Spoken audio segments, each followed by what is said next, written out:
notre Dieu. Merci pour ta grâce, merci pour ta bonté. Merci pour ce privilège que tu nous donnes de pouvoir être à tes pieds, t'adorer, te servir. Nous voulons maintenant, Seigneur, t'écouter. Que ton Esprit Saint prenne le contrôle de ce moment. Que nos cœurs et nos pensées soient sous l'autorité du Saint-Esprit. Que ta parole qui nous bénisse, alors nous atteigne ce matin pour la seule gloire de ton nom. Au nom puissant de Christ Jésus. Amen. Bienvenue dans la maison du Seigneur. Nous entamons la dernière partie du culte, qui est l'écoute de la parole de Dieu. Notre thème de l'année, c'est régner par la prière.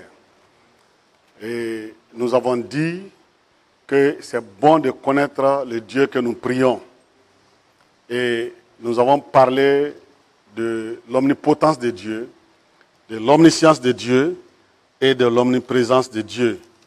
Le Seigneur est présent pour que nous puissions le servir, l'adorer. Et ce thème est dans un grand thème qu'on appelle le royaume de Dieu, et que j'ai pris pour la décennie 2020-2030. Oui, c'est possible de régner par la prière. Quand on connaît le Dieu que nous prions, le Dieu que nous servons, alors nous pouvons régner par la prière. Parce que c'est lui que nous prions. Alors, aujourd'hui, je vais entamer un chapitre qui va nous conduire jusqu'à Noël. L'impact du jeûne et de la prière dans la vie du chrétien, dans ta vie. L'impact du jeûne et de la prière. Oui, nous allons suivre des hommes et des femmes dans la parole de Dieu. Des gens qui ont, par leur jeûne et leur prière, par leur engagement dans le jeûne et la prière, ont changé des forteresses, ont changé des systèmes injustes. Et par leur jeûne et leur prière, ont fait appel à Dieu et Dieu a travaillé pour eux. Ils ont manifesté le règne de Dieu par le jeûne et la prière.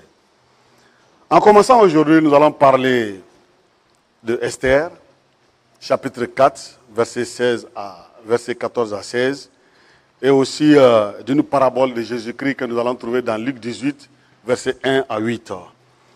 Esther, chapitre 4, verset 14 à 16. Il est écrit, « Car si tu te tais maintenant, les secours et la délivrance surgiront d'autre part pour les Juifs. Et toi et la maison de ton père, vous périrez. Et qui sait si ce n'est pour un temps comme celui-ci que tu es parvenu à la royauté. » Esther envoya dire à Mardoché, « Va, rassemble tous les Juifs qui se trouvent à Souz et jeûnez pour moi, sans manger ni boire pendant 3 jours. Ni la nuit, ni le jour. Moi aussi, je jeûnerai de même avec mes servantes. Puis, j'entrerai chez le roi, malgré la loi. Si je dois périr, je périrai. » Luc 18, versets 1 à 8. Jésus leur adressa une parabole pour montrer qu'il faut toujours prier et ne point se lâcher. Retenez ce verset. Pendant tout ce temps jusqu'à Noël, retenez ce verset. La parabole que nous allons lire, Jésus a donné cette parabole pour qu'il faut prier toujours et ne point se relâcher. Verset 2. Il dit, il y avait dans une ville un juge qui ne craignait point Dieu, qui n'avait d'égard pour personne. Il y avait aussi dans cette ville une veuve qui venait lui dire, fais-moi justice de ma partie adverse. Pendant longtemps, il y refusa. Mais ensuite, il dit en lui-même, quoique je ne craigne point Dieu et que je n'ai d'égard pour personne, néanmoins, parce que cette veuve m'importune, je lui ferai justice afin qu'elle ne vienne pas sans cesse me rompre la tête. Le Seigneur ajouta, c'est Jésus qui parle, entendez ce que dit le juge inique. Et Dieu ne fera-t-il pas justice à ses élus qui crient à lui jour et nuit? Et tardera-t-il à leur égard?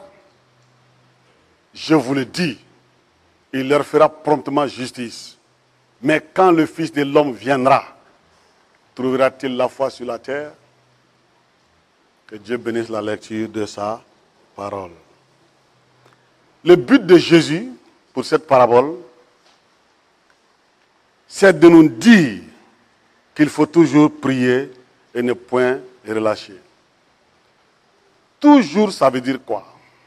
Toujours, continuellement, tous les jours, dans les bons et les mauvais jours, dans les bonnes et les mauvaises circonstances, toujours, sans relâche, toujours, tout le temps, Jésus veut dire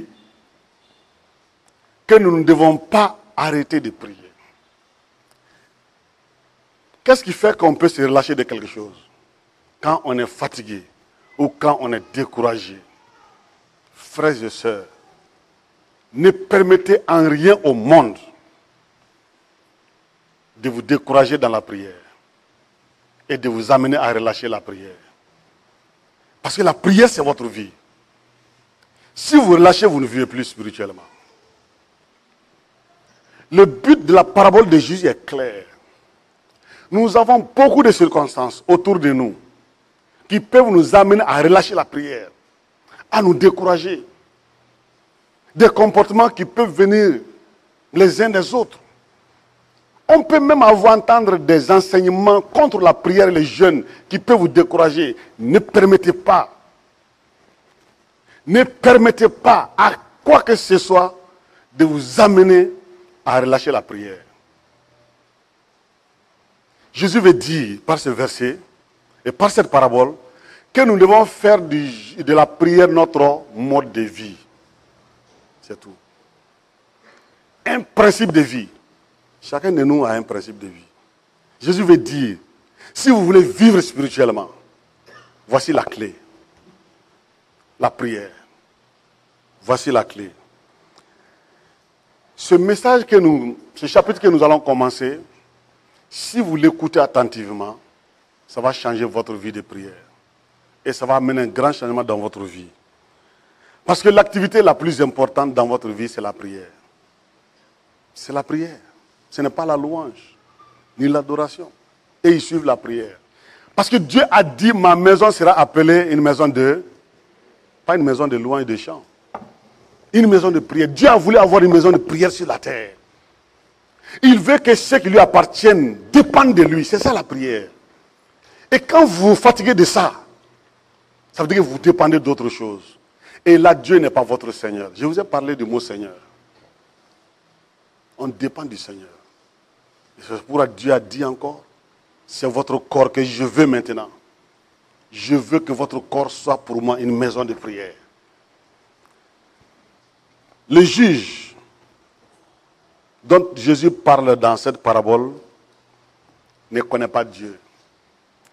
Ça dit qu'il a fondé sa magistrature, sa gouvernance sur l'injustice. Et il a fait exprès, parce qu'il est injuste radicalement et foncièrement. C'est pourquoi Jésus dit à la fin que le juge unique, il s'en fout de Dieu. Il dit, je m'en fous de Dieu. Je ne veux pas Dieu dans ma vie. Et gare à quelqu'un qui rentre dans mon tribunal ici, qui va parler de Dieu. Vous savez, il y a un procureur de Bamako qui m'a dit ça, face à face.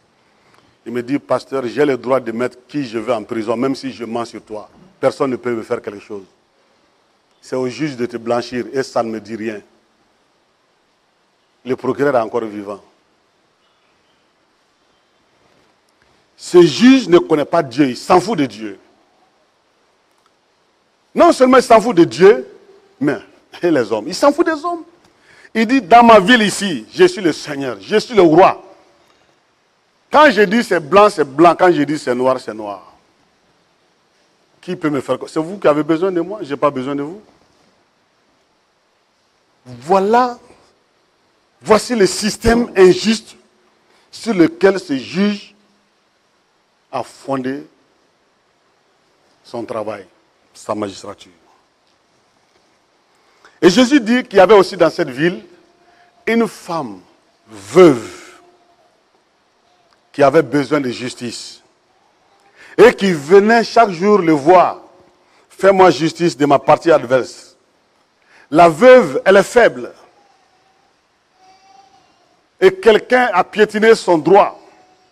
On lui a retiré ses droits. Elle est offusquée et elle a besoin d'aide. Elle ne peut rien contre l'autre partie. Et elle a vu que le juge là est là pour faire un jugement juste. Donc elle vient réclamer son droit. C'est pourquoi mes frères, comprenez le royaume de Dieu dans le contexte de justice et de droit. Les deux mots vont ensemble. Ils sont toujours ensemble. La justice et le droit. La justice c'est Dieu, le droit c'est Dieu. Le royaume de Dieu est fondé sur la justice et l'équité. C'est ça le pilier central. Et le royaume de Dieu sur la terre, c'est la justice de Dieu sur la terre. C'est pour faire justice. Le roi Jésus est venu pour faire justice et justice seulement. La veuve, elle insiste. Chaque jour, elle vient. Le juge s'en fout. Et il ne la reçoit pas. Il dit, quitte-la. Elle va. Demain, elle revient. C'est comme ça. Elle a continué. Elle a persévéré. Le matin, elle se lève, elle se prépare pour aller au tribunal. Les enfants disent, maman, où vas-tu encore? Je vais au tribunal, je vais voir le juge. Maman, il faut te reposer. Le juge là ne veut pas te recevoir. Le juge là est mauvais. Il faut le laisser. Non. Je n'arrête pas jusqu'à ce que je rentre dans mes droits. Mes droits. Tu as des droits. Dieu t'a donné des droits. Il faut réclamer tes droits. Il faut proclamer tes droits. Ne t'amuse pas avec tes droits. Ne laisse jamais personne te priver de tes droits. Et il faut connaître ses droits en Dieu. Il faut connaître ses droits en Christ. Quand l'Église ne connaît pas ses droits en Dieu, elle se montre toujours faible. Et la faiblesse sera le caractère de l'Église en ce temps-là. La femme a persévéré. Et le juge va finir à dire, eh bien, même si je ne crains pas Dieu, même si je m'en fous de Dieu, même si je m'en fous des gens, mais cette femme-là me tracasse, elle me casse la tête. Il n'a pas dit, je vais la mettre en prison, je vais la tuer, je vais finir avec elle. Non. Il a dit, désormais, quand elle va venir là, je vais donner le droit, je vais faire justice, je vais la mettre dans ses droits. Qu'est-ce qui a fait que le juge a changé de pensée? Son système, elle vient d'apporter un changement, un remaniement dans son système. Son système était injuste. Tu ne peux pas être juge pour faire justice parmi les hommes et que tu dises, tu t'assois sur je m'en fous de Dieu, je m'en fous de quiconque. C'est injuste de la part de ce juge. Et voilà pourquoi la persévérance de la femme a poussé le monsieur maintenant à changer. Et Jésus dit, écoutez bien ce que le juge unique dit et tirez des leçons. Maintenant, il dit, Dieu, c'est très important, le Seigneur éternel, l'autosuffisant, le juste juge. Dieu. Il ne faut pas qu'on oublie cela. Il faut connaître Dieu. Quand tu es face à un cas de jugement ou à un cas d'injustice, rappelle-toi toujours que le Dieu que tu sers, que tu adores, que tu pries est juste. Il n'y a pas de juste au-dessus de lui. C'est pour cela, Jésus dit, Dieu, vous qui êtes ses élus, ses élus. Les élus de Dieu. Quand est-ce que Dieu nous a élus? Quand est-ce que Dieu nous a choisis? Personne parmi nous ici n'a dit à Dieu, il faut me choisir. Non. Non. Dieu t'a voté. Il m'a voté. Et ça, c'est important. C'est Dieu qui a pris ta carte et il l'a mis dans l'urne. L'urne, c'est Christ. 1 Éphésiens chapitre 1, verset 4 dit que tu as été choisi, élu par Dieu en Christ avant la création, avant la fondation du monde. Ça, c'est Dieu qui t'a fait ça. Tu n'es pas n'importe qui. Je ne suis pas n'importe qui. L'église n'est pas n'importe quoi. L'église n'est pas une religion sur cette terre. L'église, c'est le choix de Dieu. Ce n'est pas une religion montée par un homme. Nous devons connaître cela. C'est Jésus qui le prie jour et nuit. Voilà. La prière. C'est Jésus qui parle de cette parabole. Hein. Ce n'est pas Paul, ce n'est pas Pierre, ce n'est pas Jean. C'est le Seigneur Jésus-Christ de sa bouche qui dit, vous les Jésus qui prient Dieu jour et nuit. Ça veut dire quoi? Rappelez-vous du verset 1. Priez toujours et ne relâchez pas. Priez toujours, ne relâchez pas. Il n'y a pas de plus grand homme de prière plus que Jésus. Non. Et il n'y a pas de plus grand théologien plus que Jésus. Si c'est la parole de Dieu, il connaît ça plus que tout le monde. C'est lui, la parole. C'est lui, le Logos. Et la Bible dit qu'il prie même en ce moment pour toi et pour moi. Et c'est lui qui enseigne cela. Jour et nuit. Comment peux-tu passer toute une journée? Quand le soleil se lève jusqu'au coucher, tu n'as pas un temps pour venir dans la présence de Dieu. Même pas 5 minutes. La nuit, tu viens du service, tu manges, tu finis de regarder ce que tu veux regarder à la télé, tu commences à dormir. Toute la nuit, tu n'as pas un temps pour prier. Le diable rôde le jour, il rôde la nuit. Toi, tu ne peux pas venir devant ton Dieu, ton Seigneur, pour dire je dépends de toi. Jésus dit, jour et nuit, n'arrêtez pas. N'arrêtez pas. N'arrêtez pas. Voilà pourquoi Jésus nous encourage à la prière. Et nous vous encourageons à la prière. Le service que nous rendons le dimanche à Dieu, si nous disons que nous allons prendre 30 minutes, 1 heure de temps, 2 heures dans la prière, ça va être difficile. Voilà pourquoi l'Église a ouvert des jours de prière, des cellules de prière pour tout le monde. Les femmes, vous en avez tous les mardis et les jeudis. Les anciens, vous en avez tous les samedis et tous les mercredis. Chaque vendredi de 20h à 21h, tout le monde est invité.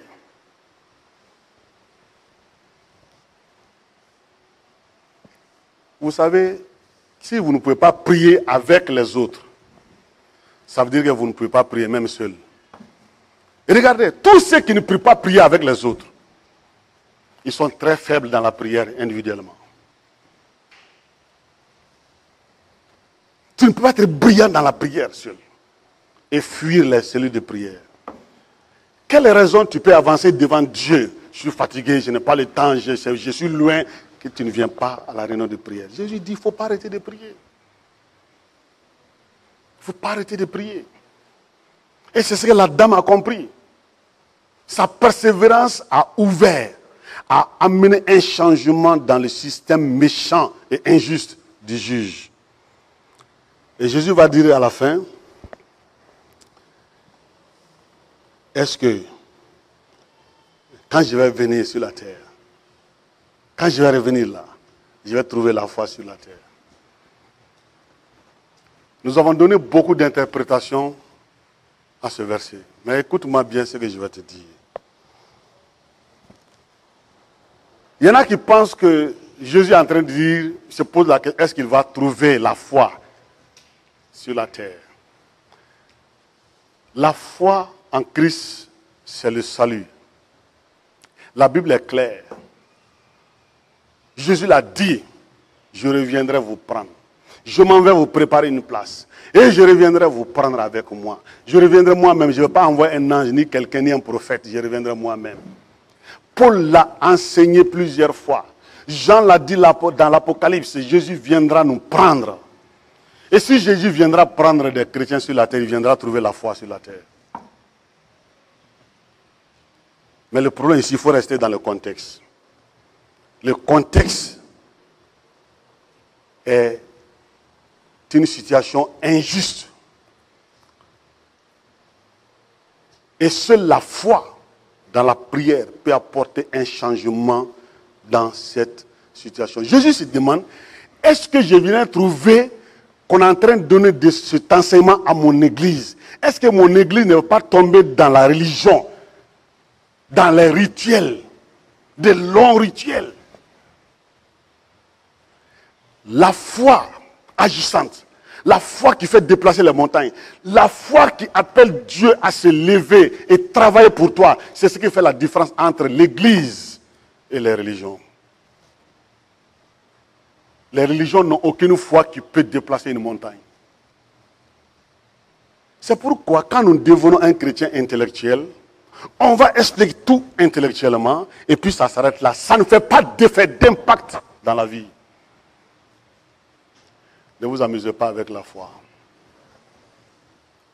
C'est la foi de cette femme qui ne s'est pas laissée décourager par qui que ce soit.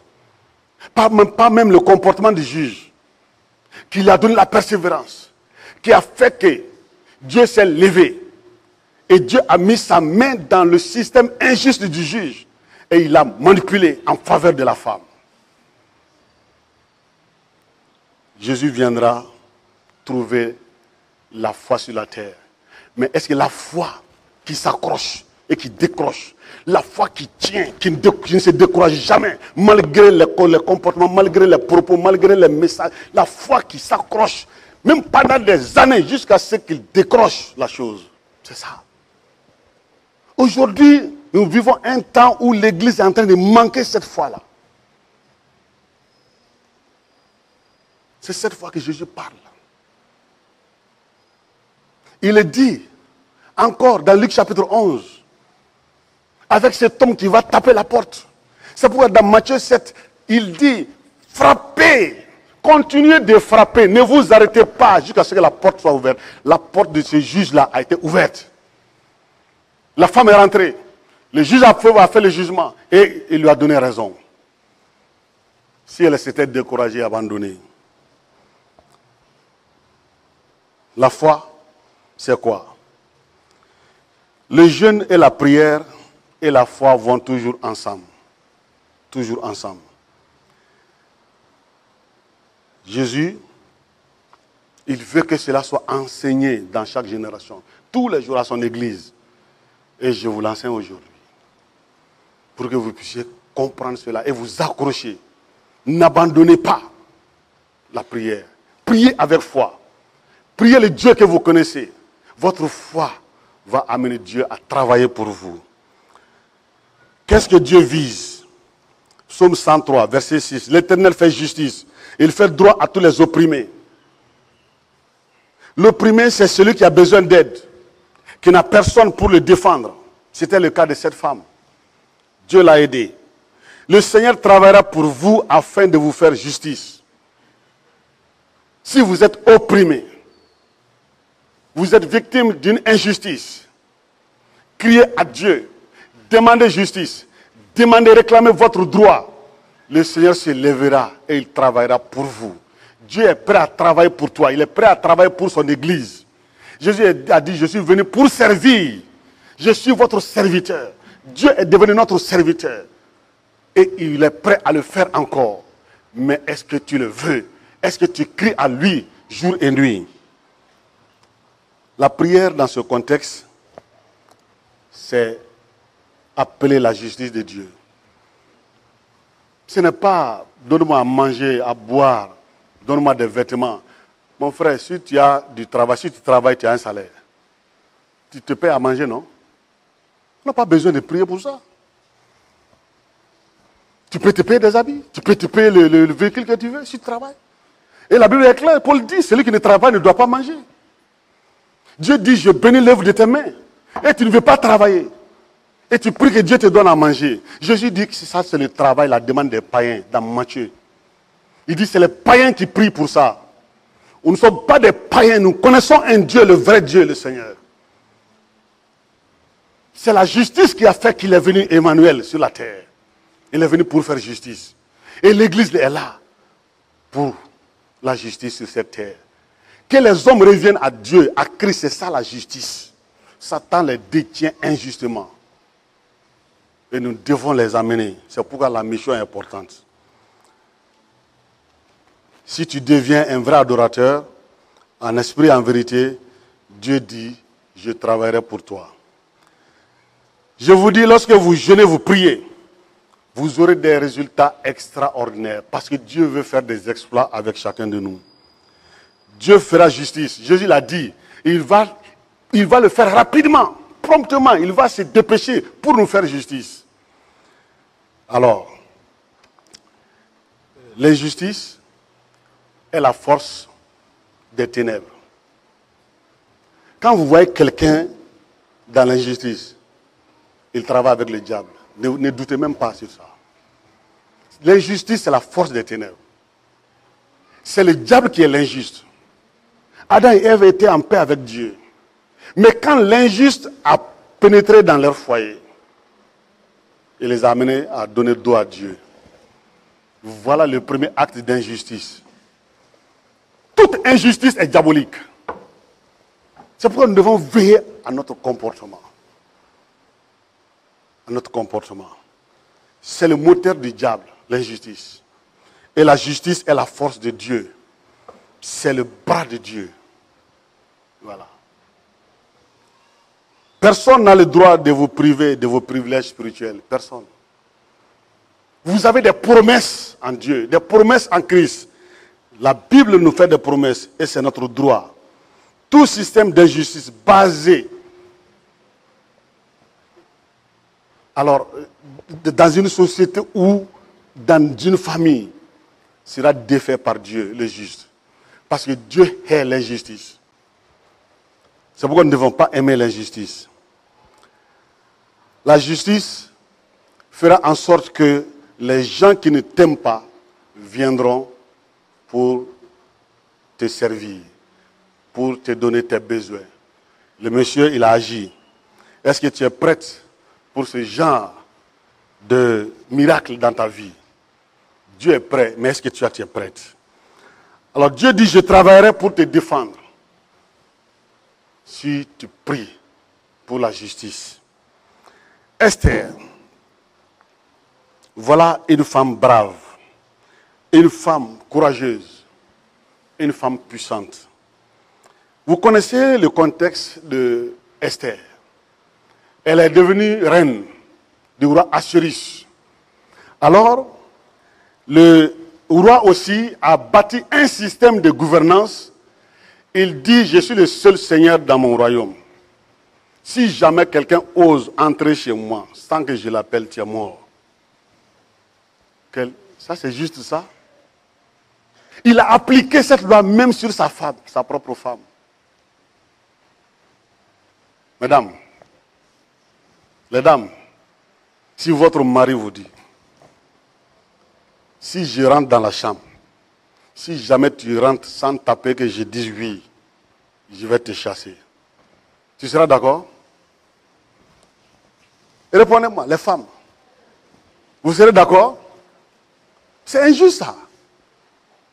Mais qu'est-ce que l'homme peut faire dans la chambre en secret que ta femme ne doit pas savoir? Regardez, c'est ce que ce roi fait avec sa femme.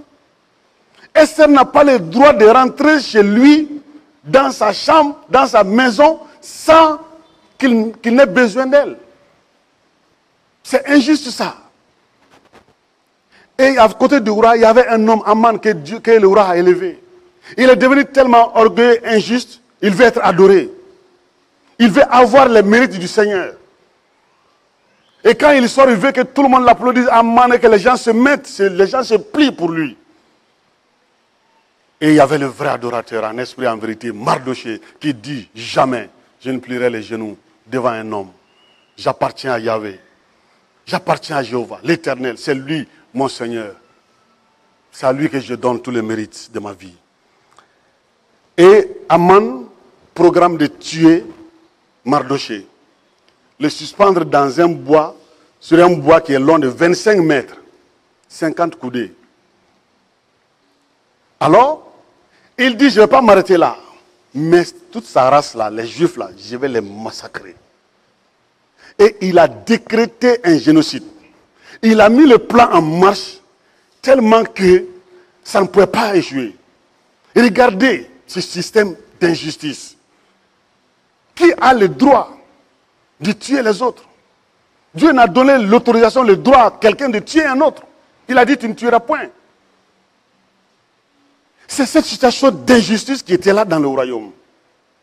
Et quand Mardoché a appris cela, il dit, Esther, lève-toi, fais quelque chose. Sinon, ce que j'apprends là, ce n'est pas bon pour nous. Va voir le roi, sinon on est tous morts. Esther dit, Mardoché, mais tu veux me jeter dans la gueule de la mort? Tu ne connais pas que le roi a une loi? Si quelqu'un se présente devant le roi, alors qu'il ne t'a pas appelé, tu es mort. Je ne peux pas aller, Mardoché. Mardoché insiste. Il dit, Esther, hey, lève-toi, fais quelque chose. Qui sait d'ailleurs si c'est pour ce temps-là que tu es devenue la reine? Alors là, Esther a réfléchi encore 2 fois. Pour Mardoché, la solution, c'est d'aller voir le roi. Esther, elle va te proposer autre chose. Il dit à Mardoché, avant d'aller voir le roi, je propose qu'on prenne 3 jours de jeûne. Rassemble tous les Juifs, le peuple de Dieu. Rassemble-les. Et décrète un jeûne de 3 jours, sans boire, sans manger. Tout le monde. Je vais faire la même chose avec mes servantes. Et nous allons nous unir, nous allons nous humilier devant le Seigneur, devant celui qui est au-dessus de ce roi. Et on verra. Après 3 jours, Mardoché, je m'en fous de la loi. Après 3 jours, je m'en fous de la loi. Si je dois mourir, je vais mourir. Donc elle s'est sacrifiée. Vous voyez? Et ça, c'est fort. Lorsque tu jeûnes, il y a des lois qui ne s'appliquent pas dans ta vie. Lorsque tu jeûnes et tu pries, tu demandes justice. Tu es connecté à Dieu. Il y a des lois qui ne s'appliquent pas dans ta vie. Celui qui cherche Dieu est en communion avec le Saint-Esprit. Le Saint-Esprit sème son fruit dans ta vie. Ça, c'est l'amour. Et le verset 23 de Galates 5 dit qu'il n'y a aucune loi qui est contre l'amour. Sur la terre et dans les cieux. Aucune loi. Quand tu jeûnes, tu pries, il y a des lois qui ne s'appliquent pas dans ta vie. Parce que tu appelles Dieu. Dieu qui est la justice et le droit, qui est la loi. Il va se lever pour toi. Il va travailler pour toi. Alors, le jeûne et la prière attirent la gloire de Dieu sur toi. Et la gloire de Dieu, c'est le poids de Dieu. Et quand Dieu se lève dans tout son poids, ses ennemis se dispersent. Et il vient travailler pour toi. Oui, quand Esther a fini les 3 jours de prière avec le peuple, selon vous, comment est-ce que Esther va apparaître? Fatiguée, épuisée, maigre. Naturellement, elle était une belle fille. Mais sa beauté sera froissée. Et elle va marcher péniblement pour aller vers le roi. Mais non, la gloire de Dieu sur Esther l'avait rendue plus forte. Elle brillait plus. Sa beauté est plus sortie parce qu'elle s'est mise dans cette tenue de reine. Elle a dit, aujourd'hui, c'est aujourd'hui. Je m'en fous de ta loi. Je dépends du Seigneur des cieux et de la terre. Le Seigneur qui t'a mis sur ce trône. Mon peuple ne mourra pas. Je viendrai te voir. Esther vient là, elle ouvre la porte. La porte était fermée. Et le roi avait la clé, qui est son bâton. Mais le jeune a ouvert la porte du roi. Esther est rentrée. Le roi a regardé, il y a une dame qui avance, il enlève ses verres. Ça, c'est qui ça? Quelle beauté arrive là? C'est qui? Esther dit, c'est moi. Le roi se lève, il prend son bâton, il tend. Esther approche, viens. Esther vient, il embrasse le bout du bâton. Et le roi dit, Esther, dis-moi, qu'est-ce que tu veux? Mais c'est comme si je ne t'avais jamais vu, je n'avais jamais vu ta beauté là. Qu'est-ce que tu veux, Esther? Et regardez, il y a une parole qui va sortir de la bouche du roi. Un homme normal, un homme qui se contrôle, qui se maîtrise, ne parle pas de ça. Le roi. Un roi orgueilleux, un roi injuste comme ça. Il dit, Esther, demande ce que tu veux, même si c'est la moitié de mon royaume. Je vais partager entre toi et moi. Ça, c'est Dieu. Je vous dis, si vous jeûnez, priez, Dieu se lève, il travaille pour vous. Il vient dans le système injuste, il met sa main, il manipule pour vous en votre faveur. Et les gens vont vous servir. Ceux qui ne veulent pas vous voir, ceux qui veulent votre mort, ils vont vous servir. Parce que Dieu est pour vous. Si Dieu est pour vous, qui sera contre vous? Personne. Tu n'as pas d'ennemi. Dieu est pour toi, tu n'as pas d'ennemi. En réalité, ils se fatiguent. Ils vont rencontrer Dieu sur leur chemin. Je vous dis, si vous êtes un vrai adorateur, vous devenez dangereux sur la terre. Après avoir adoré Dieu, voici ce qui se passe. Alors, Esther dit, mon roi, si j'ai ta faveur, si j'ai grâce à tes yeux, je t'invite à manger demain. Viens chez moi. Regardez maintenant, c'est Esther qui va manipuler le roi. C'est Esther qui va manipuler le roi. Tu viens chez moi. Tu quittes ta maison, tu viens chez moi. Tu viens manger. Mais je veux que tu viennes avec Aman. Et le roi était pressé que le matin arrive. Il dit, Aman, viens. La reine nous invite. Ils arrivent, les Esther a bien préparé, ils ont mangé, ils ont bu leur vin. Et le roi dit, Esther, je suis pressé d'entendre ta demande. Qu'est-ce que tu veux, Esther? Il y répète encore, même si c'est la moitié de mon royaume. Esther dit, si le roi veut encore, je vous invite demain, venez encore. 2 fois, il fait venir le roi. Mon frère, ma soeur, est-ce que tu sais que Dieu est avec toi? C'est Dieu qui t'a élu avant la fondation du monde. C'est Dieu qui t'a voté. Dieu t'a choisi. Personne ne t'a voté pour dire qu'il va te priver de tes droits. J'ai le droit de vivre. Tu as le droit de vivre en Christ. Réclame ton droit. Proclame ton droit. Quand quelqu'un ne veut pas te voir, dis, Dieu juste, il ne veut pas me voir, alors que c'est toi qui m'as choisi. Il ne veut pas me voir. Fais justice. C'est ton droit de demander justice. Dieu a dit à moi la vengeance et la rétribution. Ne vous faites pas justice. Appelez-moi. C'est ce que Jésus a dit. Appelez le Dieu juste.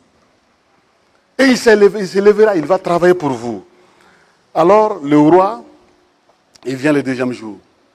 Il finit de manger. Esther dit, bon roi, voilà ce qui se passe.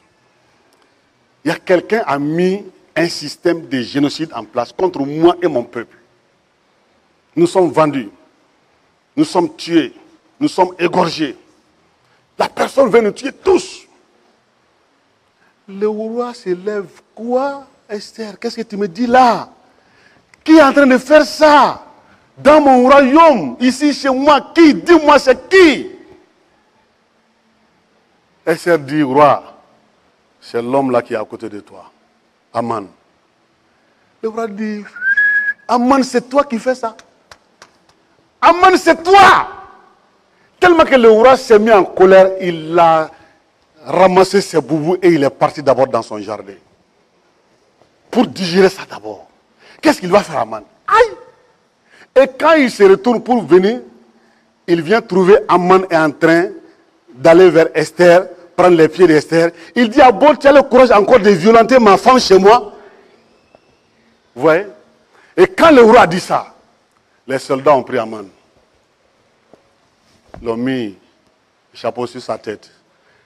Et l'unique qui était là dit au roi, il avait fabriqué un bâton de 25 mètres pour Mardoché. Et ce bâton-là est chez lui. Il dit, allez-y, suspendre Aman. Le jeûne et la prière permet à Dieu de prendre le contrôle de la bataille dans ta vie. Je répète, le jeûne et la prière permettent à Dieu de prendre le contrôle de la bataille dans ta vie. Aujourd'hui, nul n'ignore. En tout cas, tout chrétien qui est conscient n'ignore pas que des choses dans les ténèbres sont en train de se combiner, de se fabriquer, de se monter contre l'Église. Le problème de notre nation, le Mali, c'est l'injustice. L'injustice politique. L'injustice dans les élections. L'injustice financière. La corruption.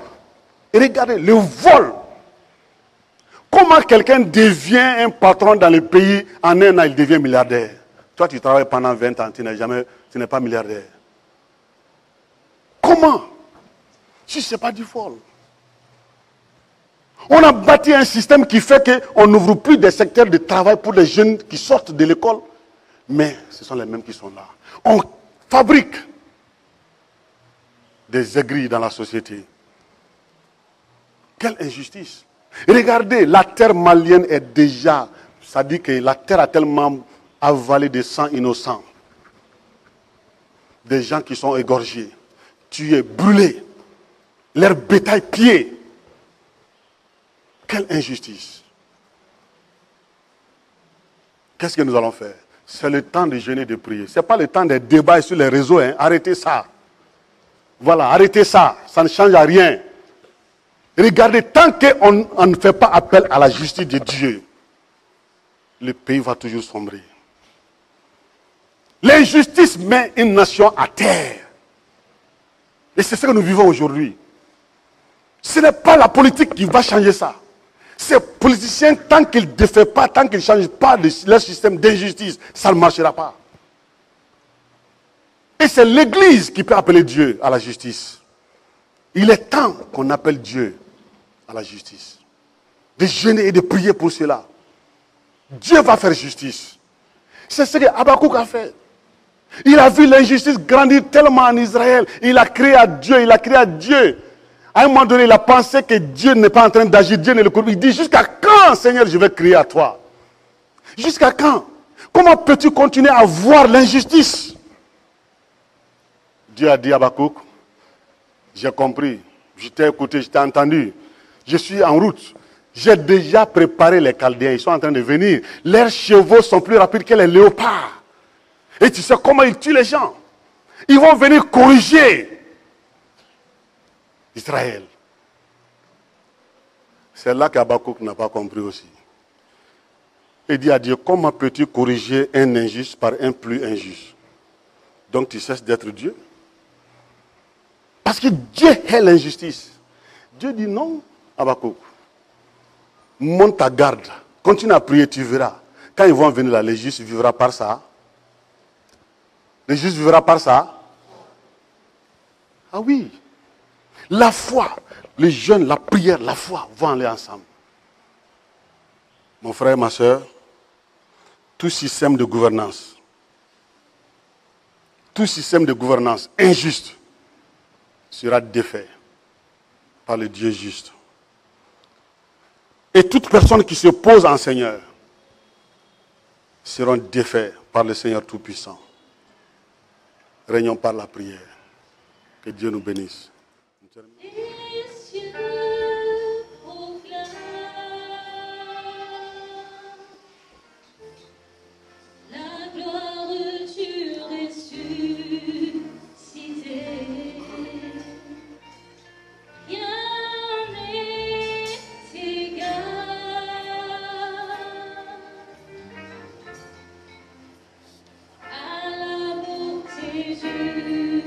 Seigneur, à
ficher mes genoux.